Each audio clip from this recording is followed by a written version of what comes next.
సుప్రీంకోర్టులో వాదనలు వినిపించినటువంటి మోహిత్ రావు BRS party advocate మాట్లాడుతున్నారు. ఆ లైవ్ ఒకసారి చూద్దాం. మళ్ళీ మీరు సుప్రీంకోర్టుకు వస్తారా? తీసుకోవాలి. అండ్ ఒక ఆర్డర్ సుప్రీంకోర్టు పాస్ చేసిన తర్వాత సుప్రీంకోర్టు కూడా క్లారిటీ ఇవ్వడం జరిగింది. స్పీకర్కి కాన్స్టిట్యూషన్ ప్రివిలేజ్ ఉండదు. Speaker is judicial tribunal. So ఒక ఎన్జిఏటి ఎన్సిఎల్టీ ఎలానో స్పీకర్ ట్రిబ్యునల్ కూడా అలానే ఉంటుంది.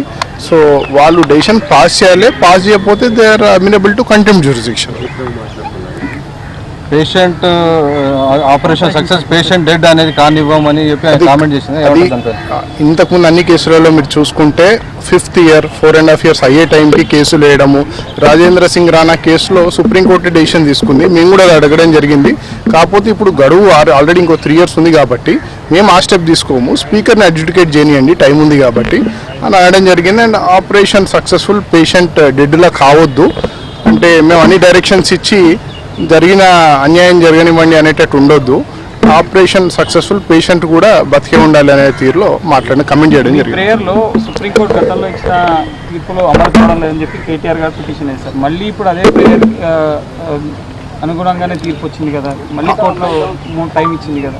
కోర్టులో 3 months టైం ఎందుకు ఇచ్చిందంటే స్పీకర్ అడ్జుడికేట్ చేయాలి whether they are really disqualified or not అని. సో దానికి అవుట్లైన్ చేయడం జరిగింది. సో 3 months లోపల ఒక ఖచ్చితమైన డెసిషన్ తీసుకోవడం జరుగుతుంది. ఎమ్మెల్యేలు కనుక రాకుండా విచారణకు రాకుండా వాళ్ళు సాగదీస్తే ఏంటి పరిస్థితి? అది కూడా ఇవ్వడం జరిగింది. బట్టి ఎమ్మెల్యేలు విచారణకు రాకపోతే వాళ్ళకి అగేన్స్ట్గా ఇన్ఫ్లుయెన్స్ డ్రా చేయమని కూడా చెప్పడం జరిగింది. స్పీకర్ 3 నెలల్లో నిర్ణయం తీసుకుంటాడని మీకు అనిపిస్తుందా? ఎందుకంటే ప్రస్తుత పరిస్థితులు బట్టి 10 కేసులు he has to take. Review అయ్యే అవకాశం ఉంటుందా మళ్ళీ? లేదండి, నో ఛాన్స్. ఖచ్చితంగా మీరు ఏదైతే కోరుకున్నారో అది ఇవాళ సుప్రీంకోర్టు తీర్పులో కనపడిందా? మీరు ఏదైతే ఆశించారో మా ఆర్గ్యుమెంట్స్ టోటల్ సుప్రీంకోర్టు మేము ఏదైతే ఆర్గ్యుమెంట్ చేసిందో అదే జడ్జిమెంట్ రూపంలో తిరిగి వచ్చింది. అండ్ సుప్రీంకోర్టు మేము ఇంతకుముందు కేశం మేఘాచంద్ర జడ్జిమెంట్లో 3 months టైం ఇచ్చారు. అదే ఈ కేసులో కూడా ఇంప్లిమెంట్ చేయడం అని అడగడం జరిగింది. అండ్ సేమ్ అదే 3 months ఇచ్చారు. ఇప్పుడు బీఆర్ఎస్ నుంచి కాంగ్రెస్లోకి పోయిన ఒక 2-3 ఆలంపూర్ కానీ మిగతా కొద్దిమంది ఎమ్మెల్యేలు మళ్ళీ మేము బీఆర్ఎస్లో చేరామని చెప్తారు. సో వాళ్ళంతా కొంత ఢిల్లీ ఉన్నారు. వాళ్ళ పరిస్థితి లేదండి. ఒక్కసారి ఇఫ్ దే ఆర్ డిస్క్వాలిఫై చేశారని ప్రూవ్ అయితే మాత్రం వాళ్ళు మళ్ళీ బీఆర్ఎస్లో ఉన్నా అని చెప్పినా కూడా అది వర్తించదు. వాళ్ళు డిస్క్వాలిఫై అయినట్టు.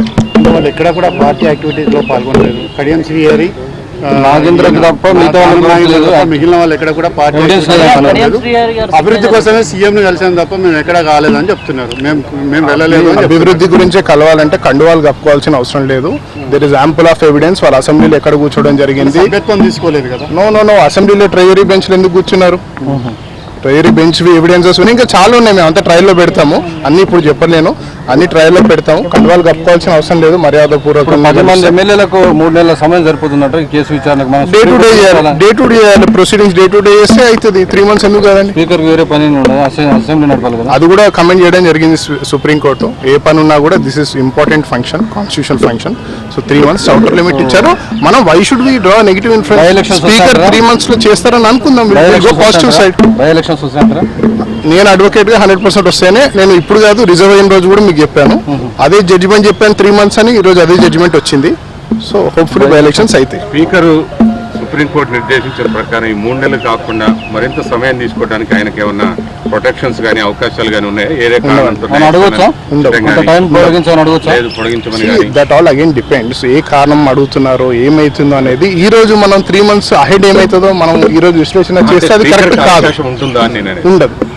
3 నెలలకు ఉండదు. ఎందుకంటే this complete direction pass by the chief justice. ఆ తీర్పు నుంచి మాకు మినహాయింపు ఇంకో నెల పొడిగించడం స్పీకర్ కోరడానికి అవకాశం ఉంది. ఆ రోజు ఆ ఎవిడెన్స్ చూపించాలి. దానికి అనుకూలమైన ఎవిడెన్స్ చూపించాలి. ఈ 3 months మీరు ఏం చేశారు అనేది కూడా ఉంది కదా.